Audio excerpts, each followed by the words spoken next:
This is the bike pathway that leads to the new Greenville from old Greenville.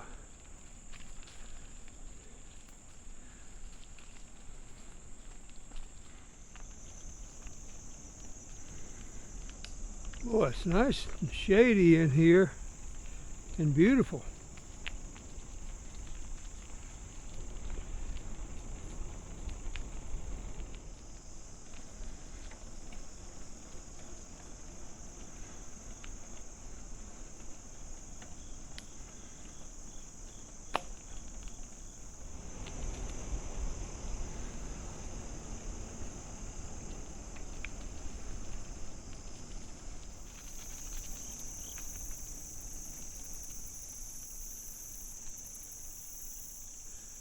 This is a river access route.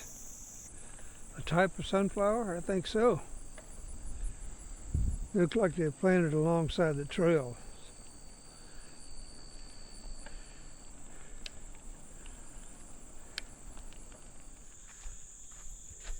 It's nice that they have a picnic table here.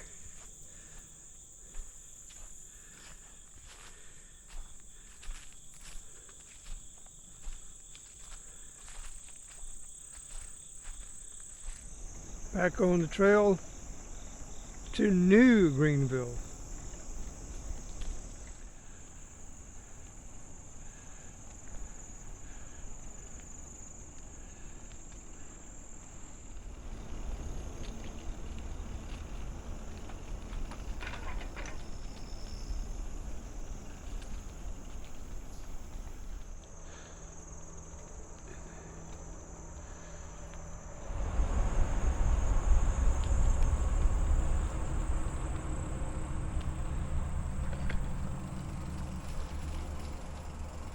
Hello.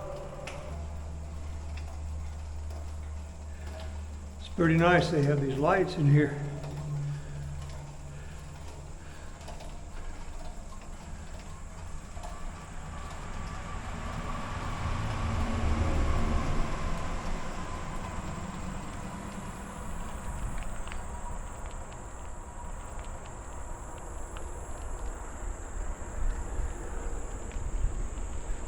It's a nice greenway for the people of New Greenville. Got a place you can walk, ride a bicycle, get away from nature. Let's see what we have here. There's the bank.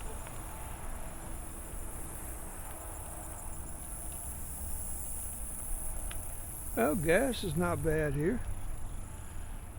That's normal.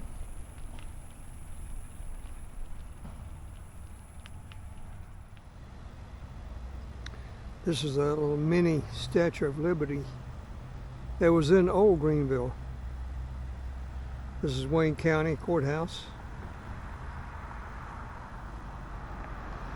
Wayne County, early called the state of Wayne for its vast size, when it was organized in 1818.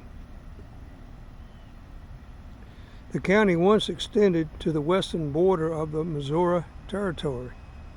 Now, 741 square miles of the eastern fringe of the Ozarks, the county is a livestock, poultry, fruit, and timber producer and resort area of fishing and streams and man-made lakes. The county is named for Revolutionary War General Mad Anthony Wayne. Greenville, the county seat, was laid out in 1819 by David Logan and Elijah Bettis at a ford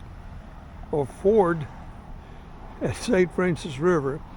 In 1940, the town was moved to higher ground and the old site abandoned to rising waters of Lake Wapapapello, impounded by a dam built in 1936 through 1940. Piedmont in the northwestern Wayne County, laid out near old Danielsville in 1871 by St. Louis Iron Mountain Railroad lies 3 miles from the dam built in 1940 and 1948 on Black River that form Clearwater Lake. That's where I'm going next.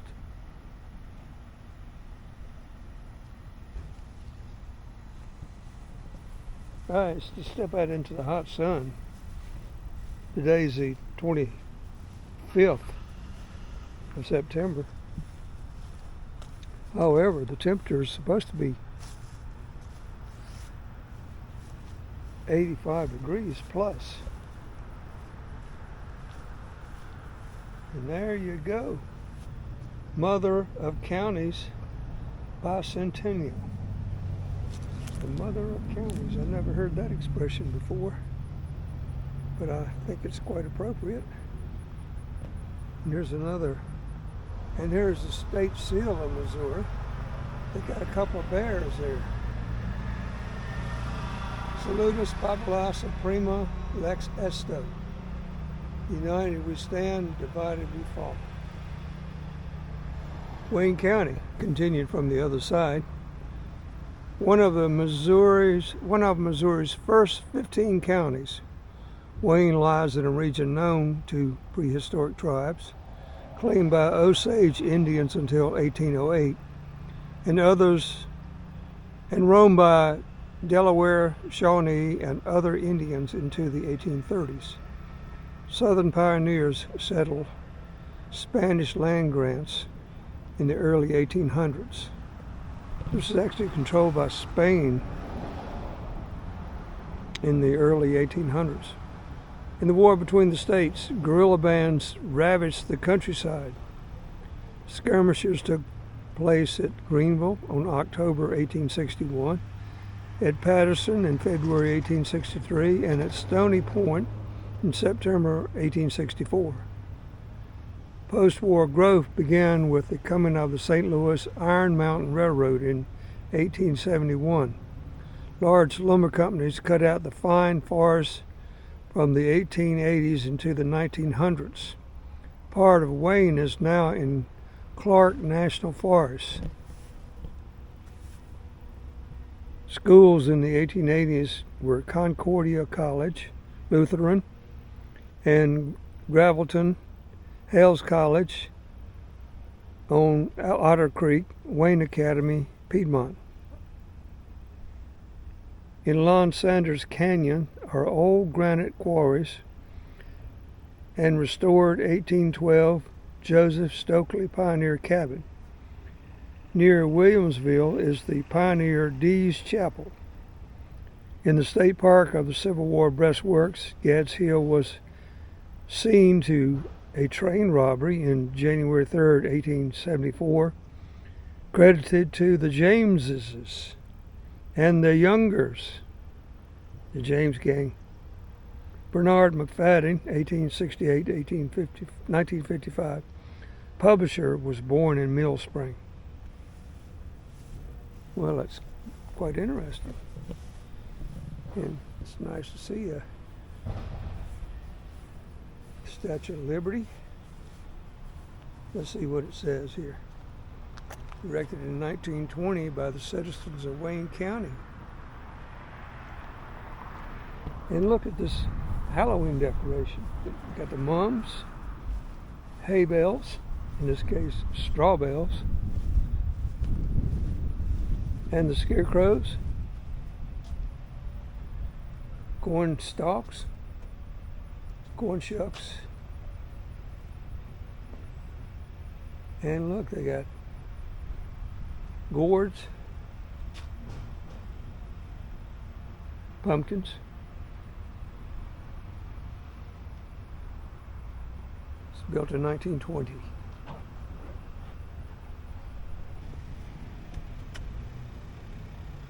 I believe this is a World War I memorial to the veterans who served in World War I and who died there.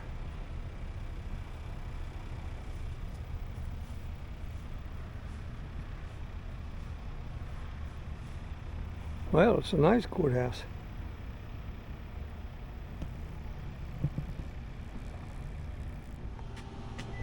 Hey, Mr. Bigfoot, how's the coffee? You got a giant-sized mug there. Big hands and big feet. Okay, this is the coffee house. And look, they have a red flamingo. Pumpkins on the table. And a white flamingo.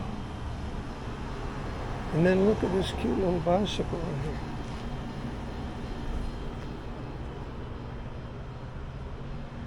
Seems like Bigfoot's left arm is out of proportion, but I could be wrong. Oh, coffee is good. Let's see what it says here. Hey, this is carved out of a tree. Look at that.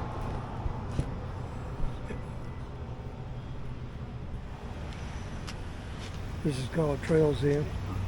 Got a nice little display here. And here's a blue flamingo. So they have a red, white, and blue flamingo. Right, Mr. Gup? Yeah. Barbershop. Now I suspect this is maybe the fairgrounds. Because you have this, well, I mean, dual purpose for everyday use and for special occasions. They have this like concession stand here. Then there's the park, kiddie park, play park, and they have, well, it must not be the high school there because it says Frankie Meat. It's a meat market. Anyhow, this is pretty much downtown of the new Greenville. And what's with these beads hanging down? Oh, it's chains. Obviously for some kind of signs. All right, here we go. We got real estate. Jehovah's Java. Never heard it called that before. So this is it. They got a butternut tree for shade and a nice picnic shelter. This is the name of the place, Frankie Mart. And man, they have lots of stuff in there. Yeah, this is the bicycle shop, okay? Look at all these bikes they got.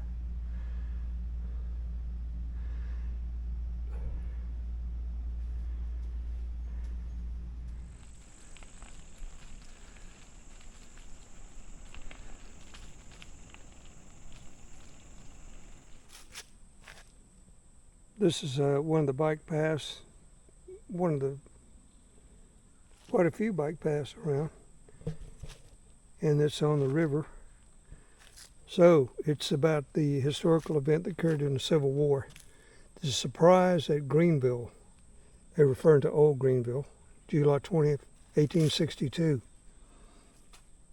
Captain Leeper was the captain of the Missouri militia, and Captain Timothy Reeves was the captain of the 15th and 3rd Missouri Cavalry, which was Confederates.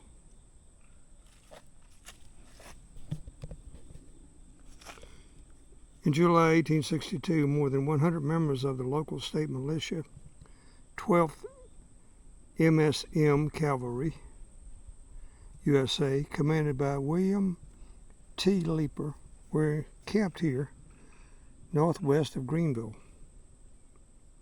guarding the Fredericktown Road. Ignoring the grapevine telegraph rumors of an impending attack, the often overconfident Captain Leeper posted only a few pickets here to guard the camp at night. And during the stormy night of July 19th, he allowed some of his subordinate officers to sleep in comfort in town. Several of his men had been drinking that night. Early on the morning of July 20th, the Union camp was attacked from the woods to the east by 200-plus members of the 15th Missouri Cavalry, CSA, led by Miles Ponder and Captain Timothy Reeves. Leeper and his men were caught by surprise and forced to abandon their camp and make a headlong retreat across the St. Francis River at a place derisively known as Leeper's Ford. While Ponder and Reeves looted the Union camp, taking weapons, 16 Savage revolvers, 40 Enfield rifles, 19 sabers, 50 pairs of holster pistols, personal possessions, and 73 horses. Leeper regrouped on the southwest side of the river. Although his men were wildly scattered and poorly armed, outnumbered, and only partially dressed, Leeper attempted a counterattack. While unsuccessful, the effort provided a diversion, allowing Lieutenant Charles Purcell, who had been wounded and captured, to escape. The attackers soon departed, and Leeper and his men reclaimed their sacked camp. The surprise at Greenville resulted in a few casualties and no long-term strategic consequences. Yet it was a pivotal event for the combatants. By making Leeper and his men of the local Union militia appear foolish and inept, Ponder and Reeves scored an important and lasting recruiting victory. As the war continued, the men who skirmished at Greenville met again and again in an escalating series of harsher and more brutal encounters. Leeper struggled to rid southeastern Missouri of his rebel guerrillas and to heal wounds to his pride inflicted by Ponder and Reeves. In July 20th, 1862, surprise at Greenville, Leeper came to demonize his opponents, often referring to Reeves and his followers as thieves, bushwhackers, murderers, oath-breakers, or simply bad men. Deputy Leeper's efforts at redemption and payback resulted in a steady escalation of violence, leading to excess bloodshed during the clashes with Reeves and his men on February 4, 1863 at Mingo Swamp, Cato's Farm, and on December 25, 1863 at Pulliam's Farm. On September 27, 1864, Major James Wilson, Leeper's commanding officer, was captured at the Battle of Pallet Knob. Wilson and 5 of his men were turned over to Timothy Reeves, who executed them. That prompted the retaliatory execution of 6 Confederate soldiers at the Gratian Street Prison in St. Louis on October 29, 1864. The cycles of retaliation continued through the final months of the war. On May 28, 1865, a band of Confederate guerrillas were tracked from southeastern Missouri to Peach Orchard, Arkansas, where they were captured by a detachment of the 7th Kansas Cavalry, guided by one of Leeper's scouts. Although Confederate combatants in the region had agreed to surrender and were set to be paroled in just 8 days, later at Jacksonport, Arkansas, 10 of the 11 captured soldiers were executed, including 7 Wayne County men who were later memorialized at the Cowan Cemetery. That's the one here in Old Greenville. For Leeper and Reeves, the war ended in 1865. Timothy Reeves returned to Butler County and resumed his pre-war occupation as a Baptist minister. Deputy Leeper returned home to Wayne County, where he lived peacefully among his neighbors for the next 47 years. For others, the post-war transition had been more difficult, and some wounds inflicted generations ago have not yet fully healed.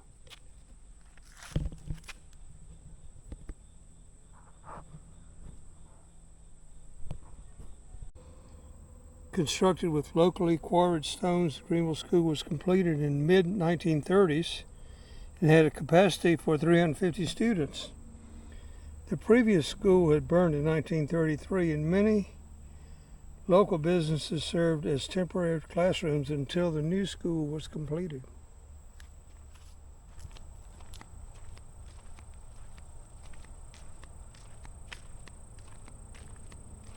All you see is the foundation. Here's where the town was. 6th Street.